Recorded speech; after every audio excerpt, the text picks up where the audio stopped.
프롤로그. 회사라는 단어에 지쳐버린 나에게 누군가는 말했다. 삶을 사는 것과 일만 하는 건 다르다고. 나는 그 말이 오래도록 가슴에 남았다. 그래서 결국 사표를 썼다. 그 후 나는 바람이 머무는 마을로 내려갔다. 거기서 나는 나의 시간을 찾기 시작했다. 일장 퇴사 그리고 공백. 퇴근 후 야근, 야근 후 다시 아침. 커피에 의지해 버틴 하루하루는 이제와 돌이켜보면 기계의 반복이었다. 그러던 어느 날 회의실에서 팀장이 던진 한마디에 나는 웃는 대신 멍하게 창밖을 바라봤다. 웃어야지. 이게 네 일인데. 그 말은 마치 날카로운 바늘처럼 내 마음을 찔렀다. 그 순간 나는 나를 잃어가고 있다는 걸 직감했다. 그날 밤 나는 사표를 썼다. 아무런 계획도 없이 단지 쉬고 싶다는 감정 하나만으로. 사람들은 말렸다. 당장은 후회할 거라고 이력서에 공백이 생긴다고. 하지만 이상하게 마음은 가벼웠다. 마치 오래된 짐을 내려놓은 느낌이었다. 지하철역을 빠져나올 때보다 퇴사 후 회사 건물을 나서는 발걸음이 더 가볍다니. 그건 진심이었다. 2장 바람이 머무는 마을. 나는 서울을 떠나 강원도 어느 작은 바닷가 마을에 내려왔다. 한 번도 와본 적 없는 곳. 지도 어플에서 우연히 클릭했던 지명이 마음에 들었다. 양양. 바람이 잘 분다는 이 마을에서 나는 숨을 쉬어보기로 했다. 낡은 민박집에서 한 달 살이를 시작했다. 인터넷도 잘 안 터지고 해질 무렵이면 바람이 창틀을 스치며 불었다. 밤이면 파도 소리가 베개 위에 누웠다. 처음 며칠은 일어나야 할 시간에 일어나지 않아도 되는 게 낯설었다. 오전 11시까지 침대에서 뒹굴다 창밖을 바라보는 날도 있었다. 시간이 천천히 흐르는 곳에서 나는 처음으로 쉬는 법을 배웠다. 쉬는 것에도 연습이 필요하다는 걸 그때 알았다. 이 마을의 봄은 도시의 봄보다 조용하게 찾아왔다. 바닷바람 속에 섞인 매화 향기, 골목마다 벽에 피어난 이름 모를 들꽃들. 나는 그런 풍경 속을 천천히 걷는 일이 참 좋았다. 이 마을에 익숙해질수록 나는 내 안에 무언가가 서서히 풀리는 걸 느꼈다. 언제부터였을까? 사람들과 어울리는 것이 피곤했고 나조차 나를 몰랐다. 하지만 여기에선 그런 노력조차 하지 않아도 되었다. 그냥 걸으면 되고 그냥 바라보면 된다. 나는 한동안 방파제 끝에 앉아 하루를 보냈다. 일몰 무렵 바다가 붉게 물들면 꼭 누군가 내 마음까지 달래주는 것 같았다. 그 바람 속엔 말 없는 위로가 있었다. 3장 조용한 나의 하루. 아침에 일어나 바닷가를 걷는다. 운동화 끈도 느슨하게 묶고 카페에서 따뜻한 아메리카노 한 잔을 들고 해변을 따라 천천히 걷는다. 편의점에서 산 삼각김밥과 우유 한 팩이 오늘의 첫 식사다. 의외로 이 조합이 꽤 괜찮다. 낮에는 민박집 마당 의자에 앉아 햇살을 받으며 오래된 책을 읽는다. 휴대폰은 멀리 두고 페이지를 넘기는 소리와 새소리만 들린다. 저녁에는 작은 노트에 일기를 쓴다. 오늘은 파도가 참 예뻤다. 그 한 줄을 쓰고 나면 왠지 하루가 완성된 느낌이 들었다.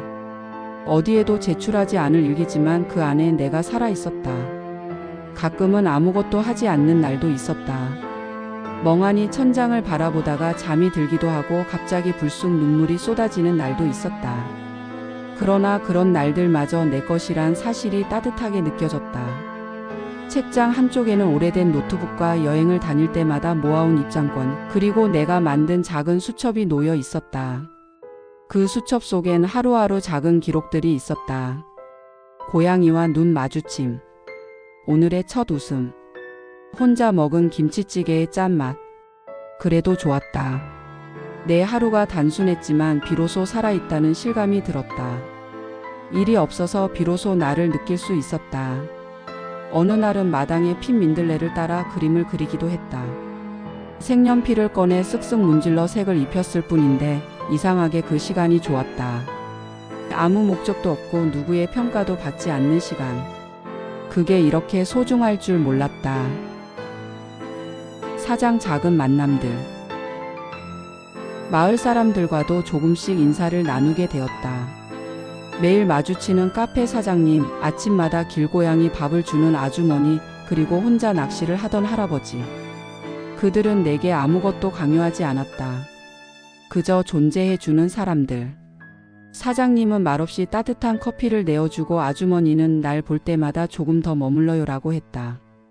그들의 말 한마디가 유난히 따뜻하게 느껴졌다. 도시에서는 듣지 못했던 느린 말투, 쉬운 미소. 그 조용한 관계들이 내 마음을 풀어주었다. 그리고 어느 날 사장님은 내게 물었다. 무얼 하다 오셨어요? 나는 대답 대신 미소 지었다. 그 질문조차 조급하지 않아서 나는 처음으로 진심으로 누군가와 눈을 맞출 수 있었다. 어느 날 할아버지는 내게 낚시를 권했다. 나는 태어나 처음 낚싯대를 들고 바닷가에 앉았다. 낚시보다 바람과 물결이 더 좋았다. 고기는 안 잡혀도 이 시간이 좋지. 할아버지가 웃으며 말했다. 그 말에 나는 고개를 끄덕였다. 하루하루는 느리게 흘렀지만 그 느림이 내게 큰 선물이었다.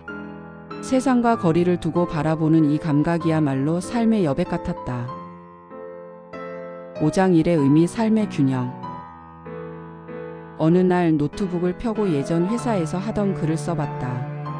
처음에는 손이 굳은 것 같았지만 조금씩 다시 쓰기 시작하니 내 안에 쌓여있던 이야기가 흘러나오기 시작했다. 달라진 건 마음의 여유였다. 마감이 없으니 조급함도 없다. 오히려 글이 더 진심을 담게 되었다. 이젠 글을 써도 조급하지 않았다. 누구에게 잘 보이기 위해 쓰는 게 아니라 나를 위해 쓰는 글이니까. 글을 쓰다 문득 이런 생각이 들었다. 일이란 게 꼭 누군가에게 증명해야만 하는 걸까? 내가 좋아하고 내가 흘러갈 수 있는 일이라면 그 자체로도 의미 있는 게 아닐까? 그 후로 나는 매일 정해진 시간에 글을 쓰기 시작했다. 돈이 되지 않아도 누군가 읽지 않아도 좋았다. 그 시간만큼은 나를 가장 나답게 만드는 시간이었다. 그렇게 글을 쓰며 나는 다시 일이라는 것을 바라보게 되었다. 일이란 결국 삶을 해치지 않는 선에서 존재해야 하지 않을까? 그곳에서 나는 글 외에도 마을 사람들을 인터뷰하기 시작했다. 아주머니의 고향 이야기, 카페 사장님의 커피 철학, 낚시 할아버지의 젊은 시절 이야기. 나는 그것들을 기록했다. 의미 없는 것처럼 보였지만 그들은 모두 하나의 삶을 이루는 조각들이었다. 나는 그 글들을 모아 작은 블로그를 열었다. 반응은 크지 않았지만 몇몇 댓글들이 내게 다시 사람과 이어진다는 감각을 주었다. 이 글을 읽고 마음이 편안해졌어요. 그런 말 하나에 며칠을 웃으며 살 수 있었다. 6장 다시 도시로, 그러나 달라진 마음. 한 달이 지나고 나는 서울로 돌아갈 준비를 했다. 돌아간다는 게 아쉽기도 했지만 이제는 도시를 두려워하지 않았다. 달라진 건 내 안의 시선이었다. 도시를 보는 눈, 일에 임하는 태도. 다시 일을 시작해야 했지만 예전처럼 복귀하고 싶지는 않았다. 이전의 방식, 이전의 속도, 이전의 나를 반복하고 싶지 않았다. 그래서 나는 조금 다르게 살아보기로 했다. 직장을 정하지 않고 내 시간을 중심으로 움직일 수 있는 일을 찾아보기로 했다. 처음엔 불안했지만 한 달간 나를 돌본 기억이 내게 용기를 주었다. 프리랜서로 글을 쓰고 짧은 기고를 하며 생계를 이어가기 시작했다. 일정과 공간을 내가 조율할 수 있는 일.